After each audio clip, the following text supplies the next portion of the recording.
Another week, another unexpected death in Yellowstone. This season, Taylor Sheridan has been killing off characters right and left, but perhaps Colby's death was the most unnecessary and heartbreaking one. I mean, you must have all guessed that the episode's opening scene was not a good sign.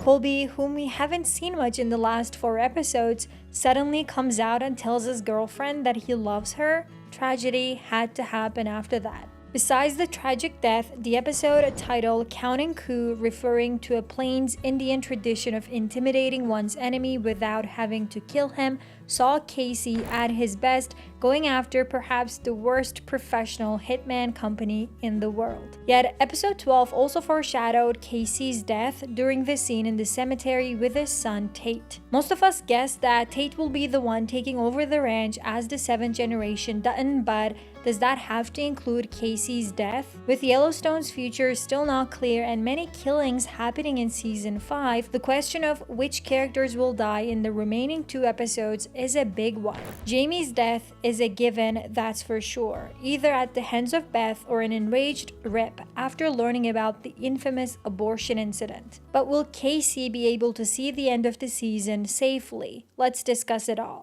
I thought the previous episode was the best of the season, and I still stand by that. Moving away from the ranch hands and the overall storyline in Texas was the best decision to shift the focus to solving the case of John's death. The show is at its best when one of the siblings takes center stage, just like the last few minutes of episode 12 proved it with Kayce taking the lead. I especially don't understand why Taylor Sheridan likes to include himself in this show that much. His treatment of Jimmy is not good at all, and I'm referring to both the way his character Travis treated Jimmy and how Taylor as a writer treats Jimmy. Jimmy was supposed to improve. That was our impression in season 5's part 1. But it seems he's regressing, and I blame the writing for that. His reaction to John's death was heartbreaking though. John was the only father figure in his life who cared for him other than his grandfather. Him not taking the week off to mourn John because he thought John would not want the cowboy work to stop because of him just went on to show how much Jimmy respected the man and his legacy. I just hope for more character development for Jimmy and less of him being called dumb 10 times. I love the inclusion of more Carter in this episode, as well as Beth stepping up to be a maternal figure. This mother-son relationship dynamic between them was a core part of season 4, and it was weird for that not to continue in the previous season 5 episodes, so I'm glad Beth was there for Carter during his hard time. Everyone is blaming themselves for the death of Colby, and perhaps everyone had a role. Lloyd has been talking about the beast for the entire episode, mentioning how the stud was basically a monster that needed to go.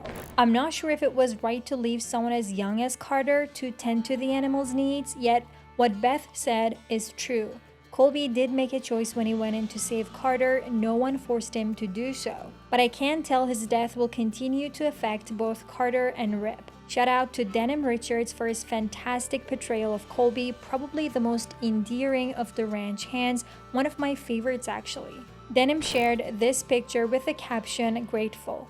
Sometimes a picture is worth 1,000 words, isn't it? As for the aftermath of Sarah's death, all the theories on Reddit about how it was Kayce who killed Sarah turned out to be wrong. Kayce knew that Sarah's death would mean John's killers would go after the person who paid them, in this case, Sarah. One thing I don't understand is how a supposedly professional hitman company is this sloppy and unprofessional. I get that Kayce has ties in the military and people that can find valuable information for him, but still, for a company that is supposed to do a top secret dangerous job in killing influential people, they are not doing a good job at all if it's that easy to find them. I will talk about Kayce and how he dealt with Grant, but let's also discuss Jamie's reaction. Jamie claimed that his relationship with Sarah was completely personal, but ran to shred documents showing their professional involvement as soon as the police were out of his house. I personally expected to see more of Jamie's reaction to Sarah's death since the previous episode ended with him crying on the phone. How did this death affect Jamie? What does he plan to do after her death besides shredding important documents? And I, for one, would like to see Jamie on the offense for once.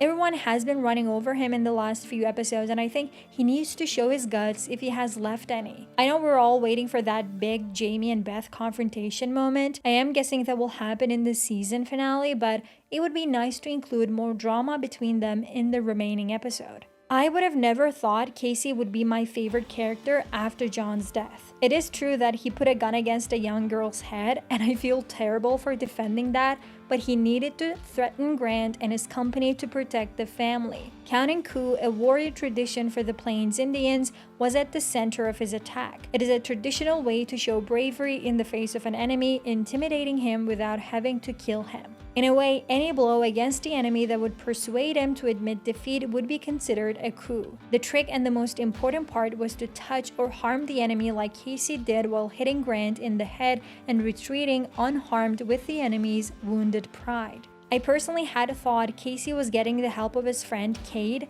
so it was quite a shock seeing Mo in the car at the end of the episode, making Kayce's attack and its Indian roots much more profound and meaningful. But what's next? Did Kayce and Tate's talking about death foreshadow Kayce's death? There are some theories that state Kayce will die before the finale. While his pursuit for justice continues, it has become increasingly possible that he faces a tragic end himself. Whatever happens, I think his move against Grant will lead the company to plant evidence against Jamie that will tie him to John's murder. Jamie will end up being the fall guy. Or maybe the company guys are stupid enough to go after Kayce and kill him. At the end of the day, the ranch should be left to Tate, and since he's a minor, the land should be placed into a trust managed by the tribe. What do you think? Will Kayce die? Who will live by the season finale? Tell me your thoughts in the comments, and if you want to find out how Kevin Costner reacted to John's death, check out this video.